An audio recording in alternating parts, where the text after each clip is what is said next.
नित्य सत्यमित हरिपाठ ज्यासी, कळीकाळ त्यासी न पाहे दृष्टी.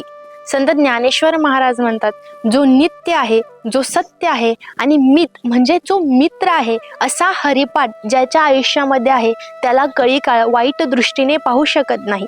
रामकृष्ण उच्चार अनंत राशी तप, पापाचे कळप पळती पुढे.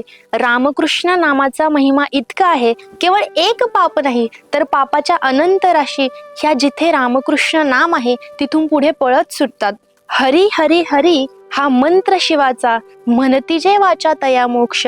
ज्ञानदेवा पाठ नारायण नाम, पाविजे उत्तम निजस्थान. हरी हरी हा जो मंत्र आहे तो भगवान शिवाचा आहे आणि जो हा मंत्र जपतो त्याला काय प्राप्त होतं तर हरी हा वैकुंठ. वैकुंठ तर त्याला प्राप्त होतो, परंतु उत्तम असलेलं निजस्थान सुद्धा त्याला प्राप्त होतो. म्हणून हरिमुखे म्हणा, हरिमुखे म्हणा, पुण्याची गणना कोण करी.